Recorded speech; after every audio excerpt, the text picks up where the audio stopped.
Okay, so we are well over halfway through our semester now. We are now to part 10 in Life and Ministry of Christ, and tonight we're going to zoom in and look closely at the Olivet Discourse. So if you have your Bibles, turn to Mark chapter 13, and it will be really helpful for you to keep that open in front of you throughout the evening, because I'm going to be glancing at different verses throughout the entire passage, and it'll just be helpful if you have that as a reference that you can continually look at what I am saying. So I'm going to read all 37 verses here in the beginning, and then we are going to do our best to try and understand what this passage is saying. Okay, so Mark chapter 13, beginning in verse 1. And as he came out of the temple, one of his disciples said to him, "Look, teacher, what wonderful stones and what wonderful buildings." And Jesus said to him, "Do you see these great buildings? There will not be left here one stone upon another that will not be thrown down." And as he sat on the Mount of Olives opposite the temple, Peter and James and John and Andrew asked him privately, "Tell us, when will these things be? And what will be the sign when all these things are about to be accomplished?" And Jesus began to say to them, "See that no one leads you astray. Many will come in my name, saying, 'I am he,' and they will lead many astray. And when you hear of wars and rumors of wars, do not be alarmed. This must take place, but the end is not yet. For nation will rise against nation, and the kingdom against kingdom. There will be earthquakes in various places. There will be famines, but these are the beginnings of the birth pains. But be on your guard, for they will deliver you over to councils, and you will be beaten in synagogues, and you will stand before governors and kings for my sake to bear witness before me. And the gospel must be first proclaimed to all the nations. And when they bring you to trial and deliver you over, do not be anxious beforehand what you are to say, but say whatever is given to you in that hour, for it is not you who speak, but the Holy Spirit. And brother will deliver brother over to death, and the father his child, and the children will rise against parents and have them put to death. And you will be hated by all for my name's sake, but the one who endures to the end will be saved. But when you see the abomination of desolation standing where he ought not to be, let the reader understand. Then let those who are in Judea flee to the mountains. Let the one who is on the housetop not go down, nor enter his house to take anything out. And let the one who is in the field not turn back to take his cloak. And alas for women who are pregnant, and for those who are nursing infants in those days. Pray that it may not happen in winter. For in those days there will be such tribulation as has not been from the beginning of the creation that God created until now, and never will be. And if the Lord had not cut short the days, no human being would be saved. But for the sake of the elect, whom he chose, he shortened the days. And then if anyone says to you, 'Look, here is the Christ,' or 'Look, there he is,' do not believe it. For false Christs and false prophets will arise and perform signs and wonders to lead astray, if possible, the elect. But be on guard. I have told you all things beforehand. But in those days, after that tribulation, the sun will be darkened, and the moon will not give its light, and the stars will be falling from heaven, and the powers in the heavens will be shaken. And then they will see the Son of Man coming in the clouds with great power and glory. And then he will send out the angels and gather his elect from the four winds, from the ends of the earth to the ends of heaven. From the fig tree, learn its lesson. As soon as its branch becomes tender and puts out its leaves, you know that summer is near. So also, when you see these things taking place, you know that he is near at the very gates. Truly, I say to you, this generation will not pass away until all these things take place. Heaven and earth will pass away, but my words will not pass away. But concerning that day or that hour, no one knows. Not even the angels in heaven, nor the Son, but only the Father. Be on guard, keep awake, for you do not know when the time will come. It is like a man going on a journey when he leaves home and puts his servants in charge, each with his work, and commands the doorkeeper to stay awake. Therefore, stay awake, for you do not know when the master of the house will come, in the evening or at midnight, or when the rooster crows, or in the morning, lest he come suddenly and find you asleep. And what I say to you, I say to all, stay awake. Okay, so a little bit of the context here before we look at this passage. The context is Jesus is coming to Jerusalem. We saw that last week. Remember, he came riding in on the colt of a donkey. He then goes into the temple. He cleanses it. Remember, he curses the fig tree. And that fig tree symbolized Judaism, the temple in particular. And it was a symbol that the temple was about to be destroyed because there was no fruit inside, right?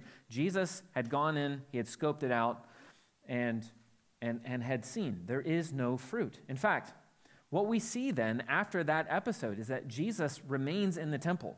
He's in the temple from chapter 11, verse 27, all the way through till the beginning of our chapter. He's been there disputing with the Jewish leaders, the Jewish authorities. And so here, he's now exited the temple. They are leaving the temple. They've been spending a lot of time in there. His disciples look back, right, and they see this magnificent building, right? And this is a reconstruction of what most people think it looked like. It's roughly the size of 25 football fields to help you get a grasp of the magnitude of the size of the temple precincts. So here, as they are leaving the temple and as his disciples turn back and they're just gawking at this building, Jesus is now trying to reorient their perception or their understanding of the kingdom. They're very much fixated on the glory of the temple and the role that they thought it would play in the future kingdom. And Jesus here means to tell them it's going to be replaced by something greater. There's a new temple and there's a new Jerusalem that will be preeminent in God's government. So, what I'm going to do here is give you a broad outline of this chapter as I understand it.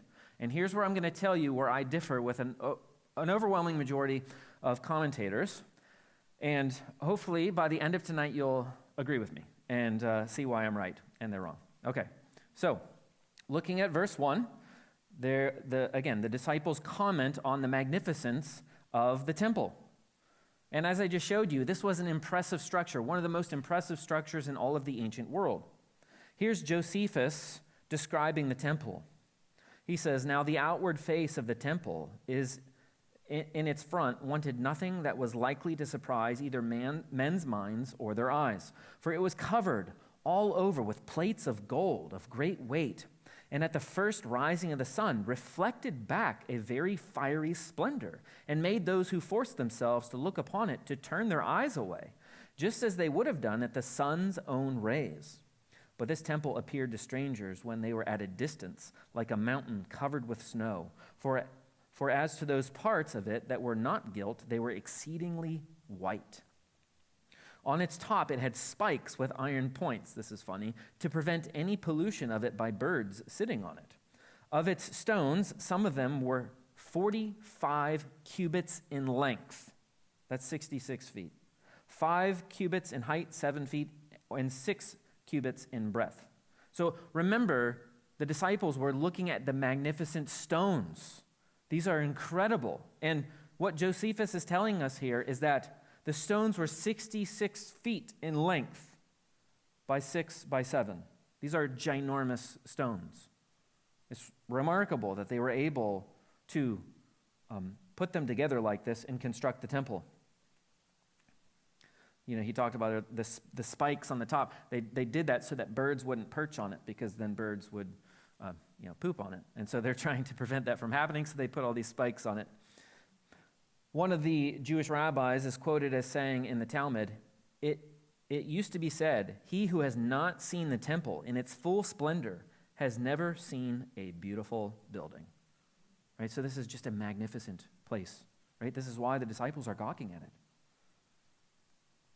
But then Jesus says in verse 2, yeah, it's going to be destroyed.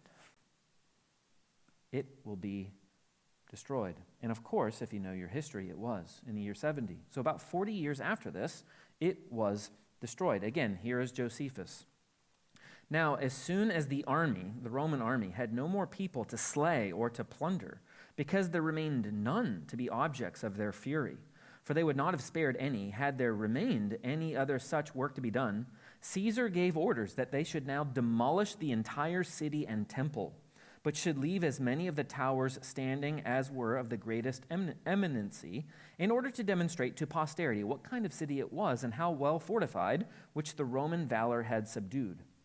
But for all the rest of the wall, it was so thoroughly laid even with the ground by those that dug it up to the foundation, that there was left nothing to make those that came thither believe that it had ever been inhabited. This was the end which Jerusalem came to by the madness of those that were for innovations, a city otherwise of great magnificence and of mighty fame among all mankind. Josephus, of course, is a first century historian describing the Roman destruction here of the city as well as the temple. So even though this building is magnificent, it gets completely destroyed. You saw what it looked like, and it's incredible that they were able to annihilate it the way that they did.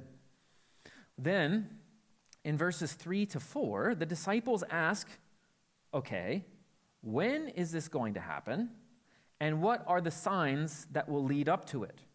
Right? They say, tell us when these things will be, and what will be the sign when all these things are about to be accomplished. Now notice what they're asking about. They're not asking about end times. They're only asking about the temple. You all see that, right? There's nothing here about the end times, just the temple.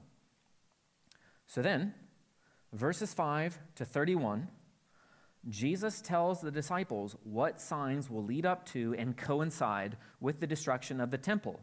And then he also gives them a general time frame of when this will happen. Now here's where I differ with many commentators and scholars.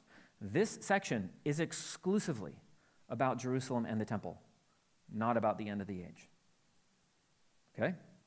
So this whole section, all about the temple and Jerusalem, not about end times. Then, verses, and let me just point out before I move on here, the reason I say that is if you look again at verse 30, what does Jesus say? This generation will not pass away until all these things take place. Okay? Like Jesus seems to be pretty clear here. Everything that I've described up to this point will happen within this generation. And then verses 32 to 37, Jesus appears to shift gears. And he now switches topics to the end of the age and says there will be no signs that accompany the end of the age. Everyone just needs to be ready for it. Okay, so this is the broad general outline that I'm going to follow as I unpack this passage. Okay, so beginning in verses 5 to 13, the first part of what's called the Olivet Discourse, here are the precursors or some of the signs that are going to lead up to the destruction of the temple. Remember what verse 4 said. The disciples ask, tell us when these things will be and what will be the sign when all these things are about to be accomplished. So now Jesus is going to answer their question. Okay, I will give you some signs, some things that you can expect to see leading up to the temple's destruction. First off, there will be, according to verses 5 and 6, many false messiahs. Many false messiahs. We read, for instance, in Josephus, again, and I'm going to be quoting him a decent bit tonight, but we read in him that there were, in fact, many false messiahs. People who claimed to be the Messiah, people who gathered a bunch of followers to storm the Romans who were put down. We read of people named Theudas and Judas the Galilean, the Egyptian, we looked at him last week, and various other imposters. And just by the way, all three of those named figures I just named were also named in the book of Acts. So Acts and Josephus actually corroborate each other with these so-called messianic figures. Jesus is just saying, listen, there's going to be lots of people coming around claiming they're the Messiah. You should expect that. Also, you should expect wars and rumors of wars. And again, the first century is plagued with wars. We know that shortly after Jesus made this statement, there was a war just to the east in Parthia. Shortly after this, there was also a war between Herod Antipas, who was the local king or tetrarch of Galilee, against his neighboring region, against the neighboring region of Nabatea and King Aretas, which King Aretas beat him pretty soundly. There were numerous uprisings all throughout the Roman Empire that the Romans had to constantly squash. Jesus says you should expect this to happen. You should also expect earthquakes and famines. These things are going to be happening too. We do know that there was a pretty substantial earthquake in Jerusalem around the year 67, actually exactly in the year 67, leading up to this war with the Romans. We read in Acts there was at least a mini earthquake in Philippi, and we do know there was a pretty substantial earthquake in Pompeii in the year 61. Earthquakes are just going to happen. We also know there was a severe famine during the reign of Claudius in the year 46. We read about this in many sources, not just one. We read about it in Acts. We read about it in Josephus. Jesus says, listen, all these things are going to happen. This is just the beginning of the birth pains. In other words, we're just getting started here. You should also expect for there to be persecution. These are things that are going to happen. And when you read the book of Acts, you see the early Christians, the apostles specifically, are being persecuted. They're being thrown in prison. And they're being thrown in prison because of their testimony. And not only that, but then they are proclaiming Christ and testifying to Christ in front of councils and governors and kings. We see the apostles in Acts 4 and 5 testifying to Christ in front of the Jewish council. We see Paul being imprisoned and testifying before Roman governors like Felix and Festus. He also testified in front of Herod Agrippa. As Jesus says here, you'll be beaten many times. Well, Paul says that he was beaten 5 times in Jewish synagogues. 2 Corinthians 11:24, 5 times I received at the hands of the Jews the 40 lashes less 1. 3 times I was beaten with rods. 1 time I was stoned. Persecution is going to happen, right? These are things that you should expect to happen leading up to the destruction of the temple. And then Jesus says, only those who persevere in the midst of all this suffering and persecution will be saved. Those who falter, like the seed that was sown in the rocky soil or the thorny soil, those who give the initial impression of growth, but they ultimately wither away, those ones will not be saved. The ones who wither under pressure, only those who persevere through the midst of persecution, those are the ones who will be saved. We also read in the book of Acts that the apostles and early Christians were constantly given words to say to even Jewish authorities and other authorities by the power of the Holy Spirit, which is what Jesus says here. When you stand before these people, the Spirit will give you words to say. Here's Acts 4, verse 8. Then Peter, filled with the Holy Spirit, said to the council, rulers of the people and elders, if we are being examined today concerning a good deed done to a crippled man, by what means this man has been healed, let it be known to you all and to all the people of Israel that by the name of Jesus Christ of Nazareth, whom you crucified, whom God raised from the dead, by him this man is standing before you well. Here's Peter testifying by the power of the Holy Spirit to these ruling councils. The Spirit is giving him words to say. Jesus says the gospel is going to divide families as well. Don't be surprised when siblings and parents turn against their children for their forsaking of Judaism or paganism. Right? Jesus was very divisive. He will be divisive. Jesus said you should expect these things. All these things are going to happen leading up to the destruction of the temple. And he also says the gospel must go to the nations. Now here's one where a lot of commentators or scholars think, well, this must be referring to the end times because the gospel doesn't go to all the nations prior to the destruction of the temple. And I'm going to say, yeah, it did. All right, so now, first of all, notice the connection in verses 10 to 11. It says, and the gospel must be first proclaimed to all the nations, and when they bring you to trial and deliver you over, do not be anxious beforehand what you're to say. So here Jesus is telling his disciples that they're going to participate in taking the gospel to the nations, and as a result, they're going to be brought before kings and governors, and they will testify to Christ in those contexts. Now, I would contend that the book of Acts shows us how the gospel reaches the nations. Not literally all the nations, but when we come to the end of Acts, we see that the gospel has gone to the nations. Now recall the purpose statement in Acts chapter 1, verse 8. But you will receive power when the Holy Spirit comes upon you, and you will be my witnesses in Jerusalem and Judea and Samaria and to the ends of the earth. Now that verse serves as an outline for the book of Acts.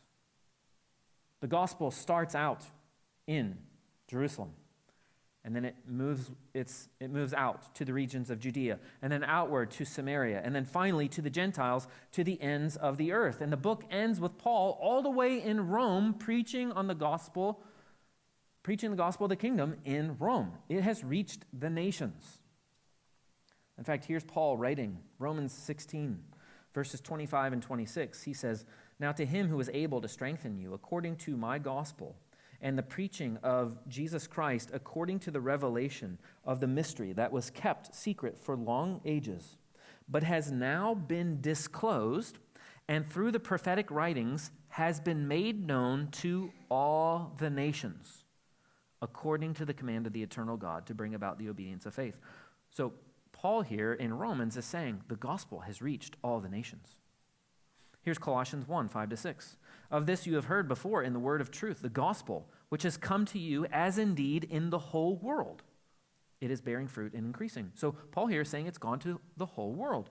Or Colossians 1:23, "If indeed you continue in the faith, stable and steadfast, not shifting from the hope of the gospel which you heard, which has been proclaimed in all creation under heaven, and of which I, Paul, became a minister." So I think from the early Jewish standpoint here, where Jesus is speaking in the year 30, the gospel was preached to all the nations. Not in a literal sense, but in a sense that now the Gentiles from all over the world have heard the gospel and have responded to it.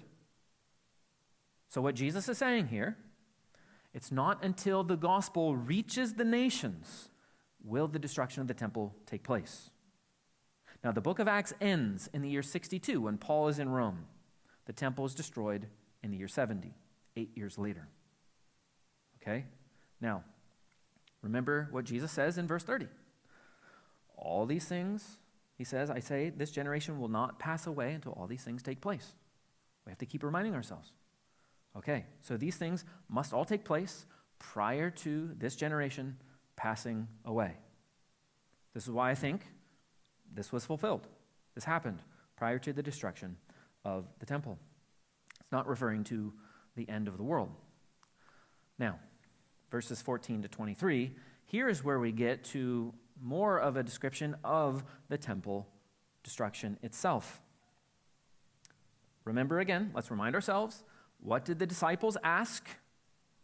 Tell us when these things will be, when the temple will be destroyed, and what will be the sign when all these things are about to be accomplished. This is the question we're asking. And this is the question that Jesus is responding to. So, finally, when we get to verse 14, we read about this abomination of desolation. "When you see the abomination of desolation standing where he ought not to be, let the reader understand." So what is this abomination of desolation? Some people have understood this to be an end times AntiChrist. That's what a lot of commentators would say. I disagree with that. I don't think that's what it's talking about. Now, Mark says, "Let the reader understand," because there are Old Testament passages that refer to the abomination of desolation. So, for example, in the book of Daniel, the abomination of desolation is mentioned multiple times. Daniel 11:31 says, "Forces from him shall appear and profane the temple and fortress, and shall take away the regular burnt offering, and they shall set up the abomination that makes desolate." So it has something, here you see the abomination of desolation in reference to the temple being profaned, okay? Or Daniel 12:11, "And from that time that the regular burnt offering is taken away," that's inside the temple, "and the abomination that makes desolate is set up, there will be 1,290 days. So this abomination of desolation refers to a figure who's going to desecrate the temple and bring its ordinary practices to an end. That's very clearly what the book of Daniel is talking about with respect to the abomination of desolation. And so Jews very unanimously saw that this prophecy was fulfilled by Antiochus Epiphanes in the year 167 BC, where he completely desecrated the temple. He set up an altar in it to Zeus, erected an image of him, and offered sacrifices to him inside the temple.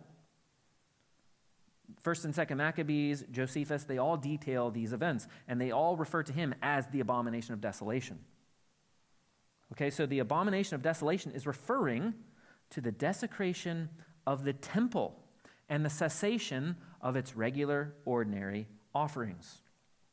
So if a first century Jew is listening to Jesus here or reading him, they would understand the abomination of desolation figure to refer to someone who's about to desecrate the Jewish temple. Right? And this is a good description of the Romans or the Roman commander. They fit this description. In fact, Josephus tells us that as the Romans were burning down the temple, they even brought in the Roman standard, which was something that the Jews were very offended by. They saw this as a sort of idol. They brought in the Roman standard and put it inside the temple courts. It's not too different, really, from setting up an image to Zeus. So, again, let me reiterate, first century Jews believed the abomination of desolation referred to the desecration of their temple, not an end times Antichrist. Yeah, I should have put that up there, sorry. All right, then the next thing to consider here is Jesus says, hey, when all of this is happening, when you see that abomination of desolation standing where he shouldn't be, get out of Dodge. Flee to the mountains, get out as fast as you can. Those who are in Judea, he says, flee to the mountains. Notice the geography. Again, this is a very local thing that Jesus is referring to. If this was an end times Antichrist, those in Judea doesn't make any sense. This is very clearly referring to the temple being desecrated when the Romans coming in. Those in Judea flee to the mountains, right? This is a local, not a cosmic end times event. Also, running away and hoping that it doesn't happen during the winter or while you're pregnant doesn't make sense if this is the end times judgment, right? It must be referring to the first century instance when the Romans came in and destroyed Jerusalem and the temple. Jesus says this is going to be the most intense tribulation that you've ever experienced, but it will be cut short for the sake of the elect. The most intense tribulation. He says, for in those days there will be such tribulation as has not been from the beginning of the creation that God created until now, and never will be. And if the Lord had not cut short the days, no human would be saved. But for the sake of the elect whom he chose, he shortened the days. That can't be referring to an end times judgment. It has to be referring to an event that happened in history. This idea of shortening the days, sparing, even sparing the elect. All this seems to be referring to something that's happening there in Jerusalem. Now, Jesus says this is like the most intense tribulation you've ever experienced. And a lot of people will see that as, well, this has to be referring to end times. No, it doesn't. From the Jewish perspective, this really was the most earth-shattering event that they could have experienced. Their holy city and their holy temple were central to their identity. Without it, they didn't have an identity. They were directionless. Without it, they had no purpose. And it's going to be completely taken away. And on top of that, during this war, hundreds upon hundreds of thousands of Jews would be killed. Okay?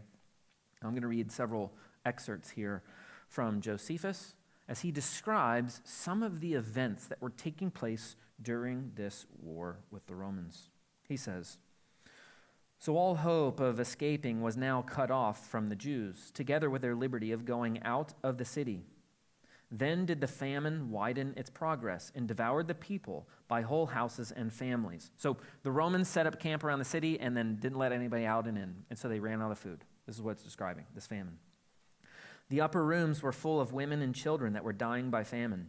And the lanes of the city were full of the dead bodies of the aged. The children also and the young men wandered about the marketplace like shadows, all swelled from the famine, and fell down dead whereversoever their misery seized them. As for burying them, those that were sick themselves were not able to do it, and those that were hardy and well were deterred from doing it by the great multitude of those dead bodies, and by the uncertainty there was how soon And by the uncertainty, there was how soon they should die themselves. For many died as they were burying others, and many went to their coffins before that fatal hour was come. Here's another excerpt. After this man, there ran away to Titus, the Roman commander, many of the eminent citizens, and told him the entire number of the poor that were dead, and that no fewer than 600,000 were thrown out at the gates, though still the number of the rest could not be discovered. And they told him farther, that when they no longer were able to carry out the dead bodies of the poor, they just laid the corpses on heaps in very large houses and shut them up therein. And also, that a small portion of wheat was sold for a talent, and that when, a while afterwards, it was not possible to gather herbs, by reason the city was all walled about, some persons were driven to the terrible distress as to search the common sewers and old dunghills of cattle, and to eat the dung with which they got there. And what they of old could not endure so much as to see, they now used for food. One more kind of gross passage. She then attempted a most unnatural thing, this is referring to a woman here, and snatching up her son, who was a child, sucking at her breast, she said, O thou miserable infant, for whom shall I preserve thee in this war, this famine, and this sedition? As to the war with the Romans, if they preserve our lives, we must be slaves. This famine also will destroy us, even before that slavery comes upon us. Yet are these seditious rogues more terrible than both the other. Come on, be thou my food, and be thou a fury to these seditious varlets and bywords of the world, which is all that is now wanting to complete the calamities of us Jews. As soon as she had said this, she slew her son, and then she roasted him, and ate the one half of him, and kept the other half by her concealed. All right, those were just random selections, honestly. There's just pages and pages of the grotesque, serious situation that the Jews found themselves in. It was terrible. It really was the worst of all tribulations that Jews had ever faced. And Jesus says, this time will be cut short because of the elect. What I think he's referring to is, he's referring to Christians who live in and around the city. God is going to make the carnage less severe than it could have been for the sake of his people, his Christians, his elect who live in the city. The siege lasted 5 months. The war lasted longer than that. The Romans went all throughout Judea, Samaria, Galilee. I mean, they pillaged every town, every village, crucified untold thousands of Jews all along the way.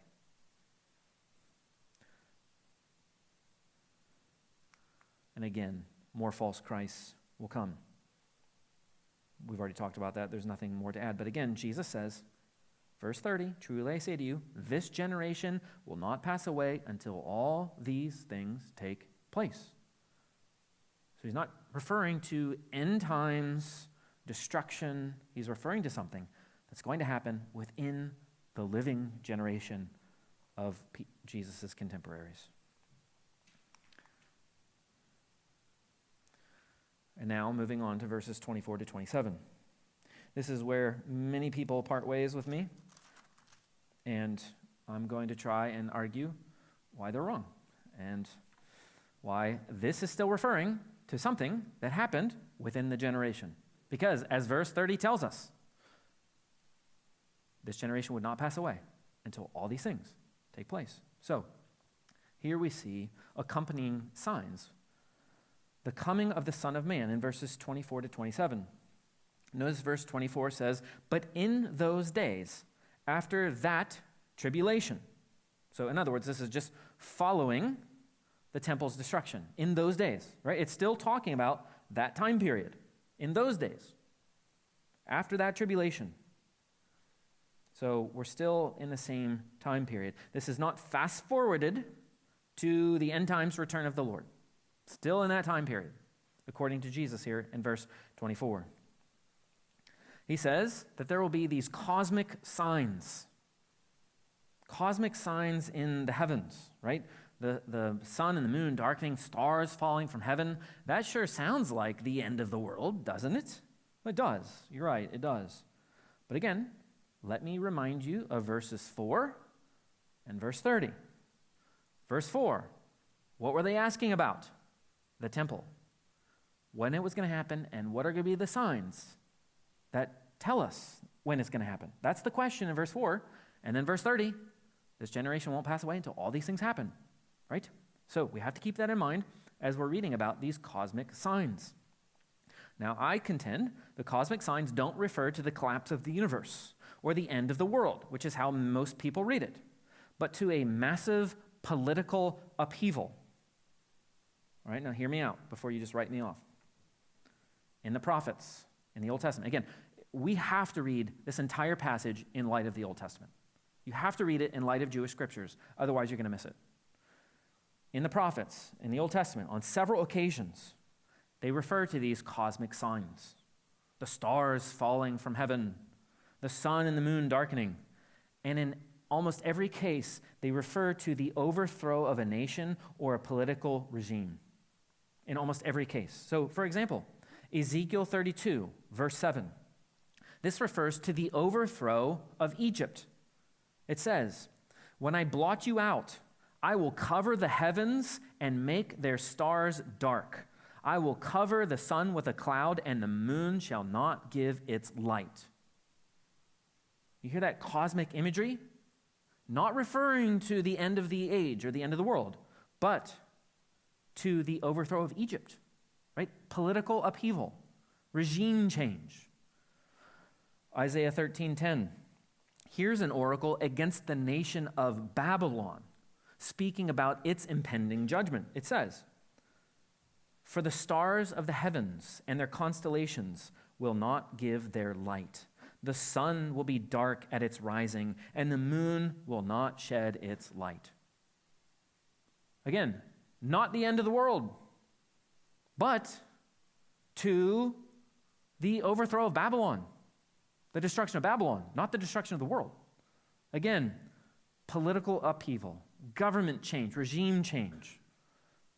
The Jewish prophets use this cosmic imagery to describe these sorts of things, not in a literal sense. Of course, we know stars are much bigger than the earth. If they fell and landed on the earth, we would be completely obliterated, right? But they use this sort of cosmic imagery to describe these sorts of earth-shattering, political, shaking kind of events. Here's another one. Isaiah 34, verse 4. "With respect to the judgment coming upon Edom, all the host of heaven shall rot away, and the skies roll up like a scroll." Right?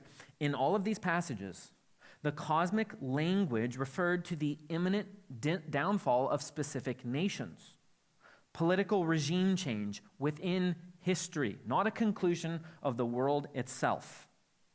So when Jesus here says that the sun and the moon are going to be darkened and the stars are going to fall from heaven, he's using the same stock imagery as the prophets did to refer to massive change that was about to happen within Judaism. The temple was out, and now the Son of Man is in. This is what Jesus is alluding to with this cosmic imagery. There is massive regime change in Judaism that's about to take place. The temple, which is the center of the Jewish identity, is about to be replaced by something different. Be replaced by the Son of Man. Again, here's another passage where almost everybody disagrees with me. But again, I'm going to point you back to the Old Testament and show you why we need to read this in light of the Old Testament and why this is not referring to an end times return of Christ. Notice verse 26. Jesus says, "And then they will see the Son of Man coming in the clouds with great power and glory." Most interpreters say, well, that's referring to the return of Christ. That's not what this passage means. So, first of all, we need to read this passage in its Old Testament context. This is a very well-known passage, Daniel chapter 7, verses 13 and 14. Listen very carefully to it. "I saw in the night visions, and behold, with the clouds of heaven, there came one like a son of man. Here we see the Son of Man coming on the clouds of heaven, right? Which is exactly what Jesus is saying here in our passage. So, and behold, with the clouds of heaven, there came one like a son of man, and he came to the Ancient of Days and was presented before him. And to him was given dominion and glory and a kingdom, that all peoples and nations and languages should serve him. His dominion is an everlasting dominion which shall not pass away, and his kingdom one that shall not be destroyed. So what is this passage in Daniel 7 referring to? The Son of Man coming on the clouds of heaven. It's not a passage referring to his descent to earth, but rather his ascent into the heavenly throne room to be presented to the Ancient of Days, which was another word for God, right? This is an enthronement text, not a return of Christ text. Daniel 7, I think, is very clear about this. So, Jesus is saying, listen, the Son of Man is going to come on the clouds of heaven, and he's going to receive his worldwide kingdom. And this happens upon his resurrection and ascension, where he gets dominion and authority. This is why at the Great Commission, after he's raised from the dead, he says, all authority in heaven and earth is mine. Like, I am that Son of Man figure now. All authority is handed to me in heaven and earth. It's now his. It's already his. He doesn't have to wait for it upon his return. He already has it. The Son of Man has already gone on the clouds of heaven to the Ancient of Days. Now, flip over to Mark 14, 61 to 64, because I think this is important to consider as well. This is obviously just the next chapter when Jesus is on trial before the Jewish authorities. Okay? Beginning in verse 61, but he remained silent and made no answer. Again, the high priest asked him, "Are you the Christ, the Son of the Blessed?" And Jesus said, "I am. And you will see the Son of Man seated at the right hand of power and coming with the clouds of heaven." And the high priest tore his garments and said, "What further witness do we need? You've heard his blasphemy." Okay, so here in Mark 14, Jesus is very clearly claiming to be the Son of Man figure from Daniel chapter 7, who's coming on the clouds of heaven to take his seat at the right hand of the Father. You all see that in the passage? This is what he's talking about. Again, Daniel 7, Son of Man coming on the clouds of heaven, is an enthronement text, not the return of Christ text. Again, remember, political regime change is taking place. The heavens darken, the stars fall, because there's now a new king. Jesus is now taking his throne. There is a new world order. Now, Jesus says, back in our chapter 13, verse 26, and then they will see the Son of Man.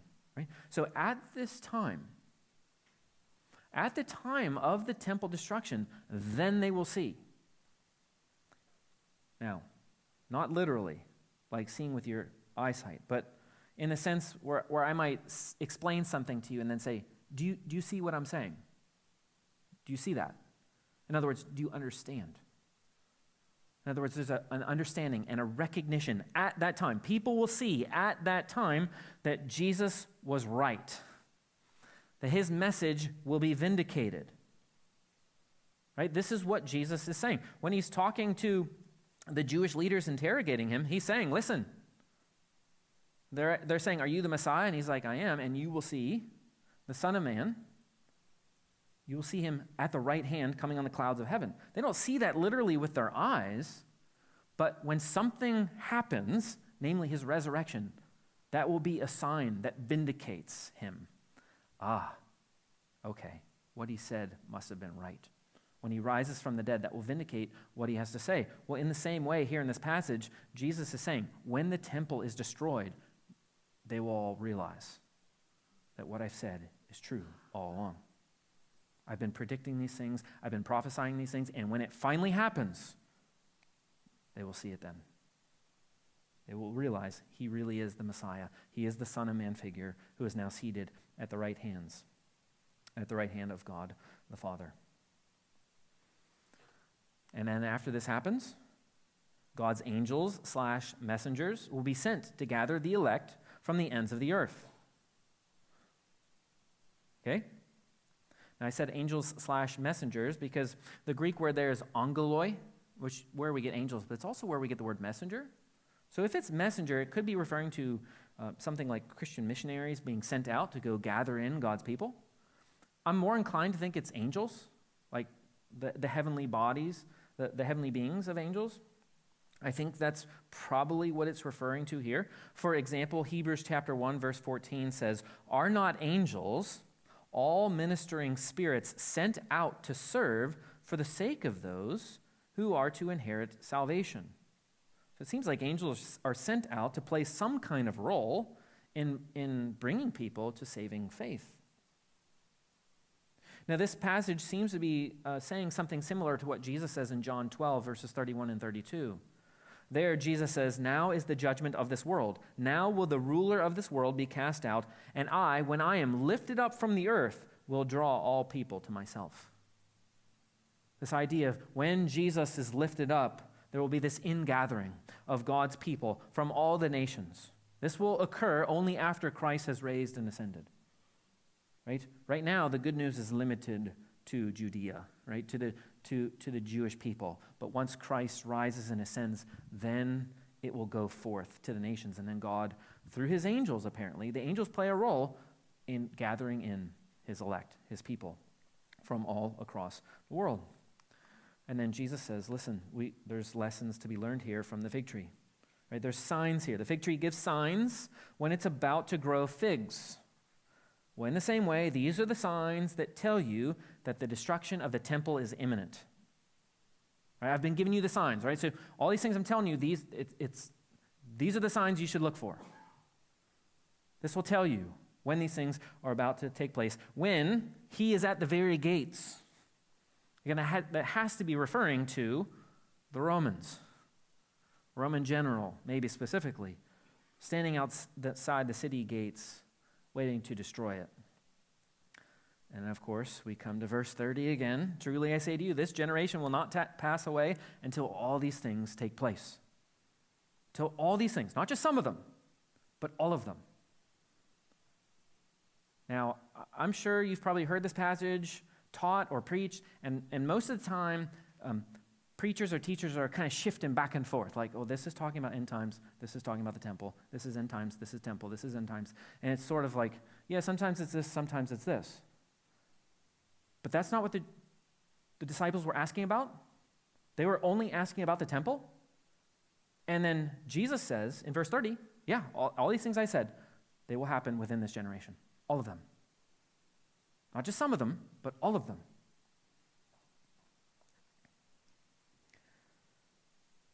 So, and then Jesus concludes this section by saying, "Heaven and earth will pass away, but my words will never pass away." In other words, you can take my words to the bank. I'm telling you the truth. So now, we shift. Verse 32. There's a very clear shift when Jesus uses the words, "but concerning." In the Greek, it's peride. 2 words, peride. But concerning. These words are used many times, repeatedly throughout the New Testament, to indicate a shift in topic. Okay? I listed several of those references there for you. Paul does this frequently. Mark does it earlier in the book. Matthew also does it in his Olivet Discourse, which we'll look at in just a second. But just consider how Paul does this. 1 Corinthians, Paul is frequently shifting topics. He's repeatedly responding to things that the Corinthian people have asked him about. So 1 Corinthians 7:1. "Now concerning the matters about which he wrote," peride. "It is good for a man not to have sexual relations with a woman." Right now concerning. And then 1 Corinthians 7:25. "Now concerning the betrothed." And then 1 Corinthians 8:1. "Now concerning food offered to idols." 1 Corinthians 12:1. "Now concerning spiritual gifts." 1 Corinthians 16:1. "Now concerning the collection for the saints." And then 1 Corinthians 16:12. "Now concerning our brother Apollos." You can see here how he's just shifting topic, addressing a new thing along the way with these words, peride. These are the same words Jesus uses here in verse 32, indicating a shift in topic. Now, if you were following along with my midweek videos I've been doing on the synoptic problem, you'll know that I think Matthew relied on Mark as a text. All right? And a majority of scholars would agree with that. Matthew's Olivet Discourse is in Matthew chapter 24. Now, Matthew chapter 24, Matthew follows this, he does the same exact thing that Mark does. So he first explains the destruction of the temple, and then he gets to verse 36, and he says, but concerning, peri day, but concerning that day or that hour. Now, what's interesting about Matthew is, remember the question that the disciples ask in Mark. When will this be, and what will be the signs that accompany it? Listen, though, to the question in Matthew, how they phrase it in Matthew. So after Jesus told them the temple was going to be destroyed, they say to him, tell us, when will these things be, and what will be the sign of your coming at the close of the age? You hear that? When will these things be, and what will be the sign of your coming at the close of the age? In Matthew, they're asking about two different things, aren't they? When will these things be, the destruction of the temple, and what will be the signs of your coming at the close of the age? Two questions. And so Matthew then proceeds to answer the questions in order. The first question, referring to the temple, and then he shifts in verse 36. But concerning that day and that hour, no one knows. And then Matthew has a much longer second section here than Mark does. Mark only has the 6 verses here that describe the end of the age, whereas Matthew goes on and he gives the parable of the 10 virgins, right? Like, you remember what that parable's about. Like, you got to be ready constantly. You don't know when the bridegroom's going to return. Just be ready, be on alert. The parable of the talents, right? You don't know when the master's going to return. You got to be ready. You have the sheep and the goats, right? That's clearly an end times.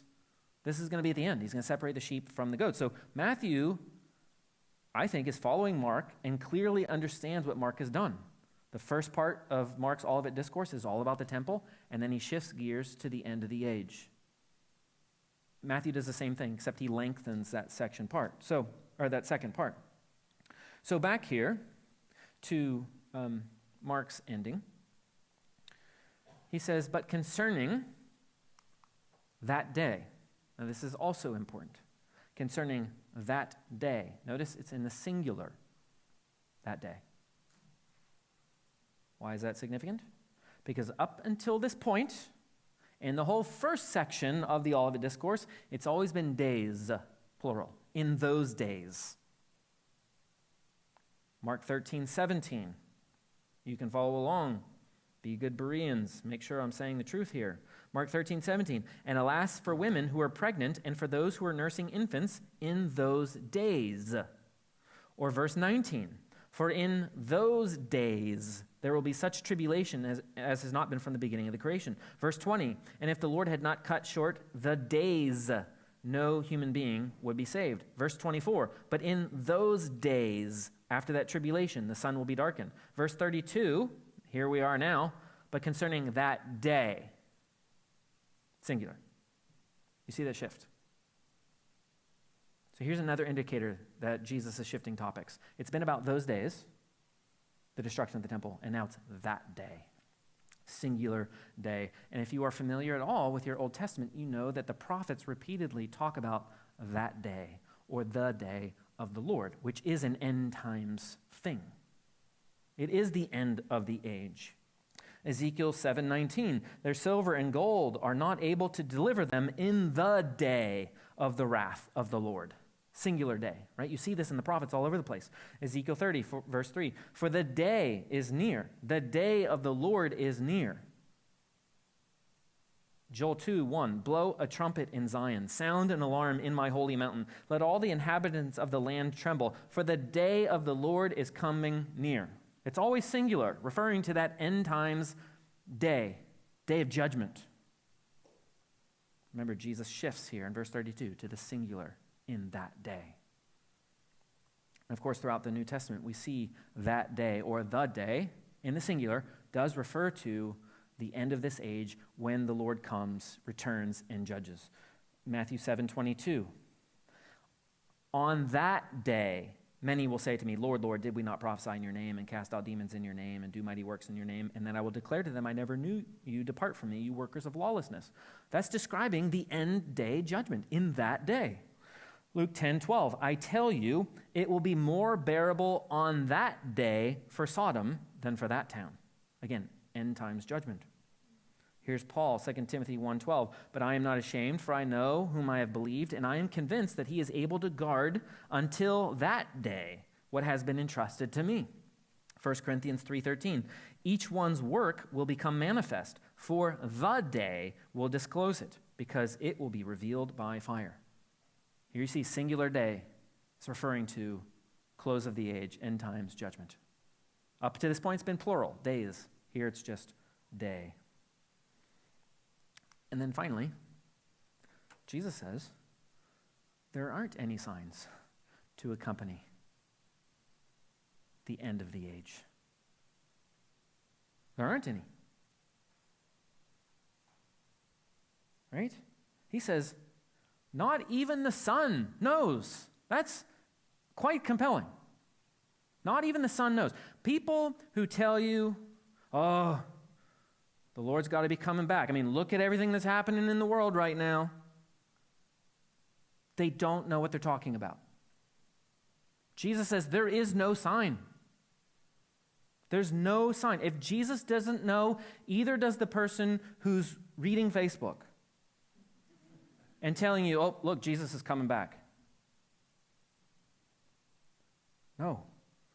Jesus says there is no sign. Just be on guard. Be alert. Keep awake. You don't know when it will be. Right? You need to always be ready. Stay awake. Stay alert. You don't want to be caught sleeping. This is what Jesus is saying. Just be ready.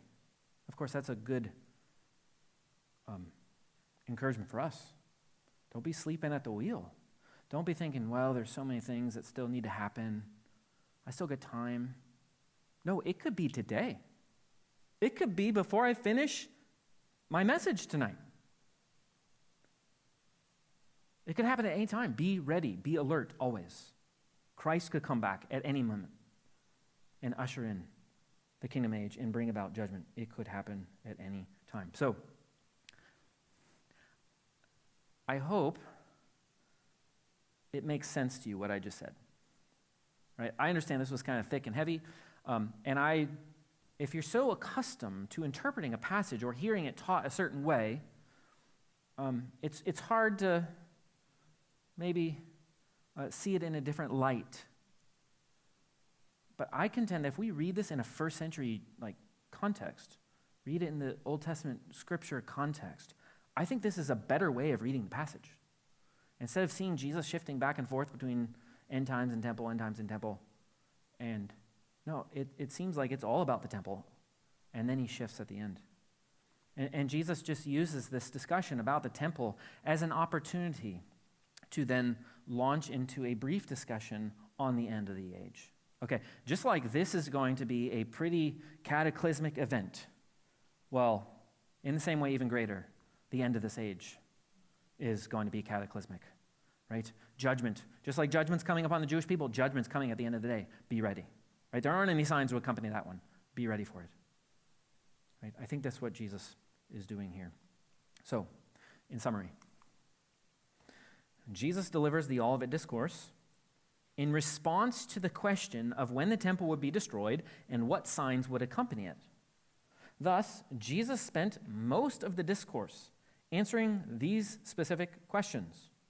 However, Jesus used the upcoming destruction of the temple as an opportunity to talk about the end of the present order. Unlike the destruction of the temple, which had several accompanying signs, there will be no signs leading up to the end of the age. Therefore, Jesus exhorts his followers to always be ready. Let's pray.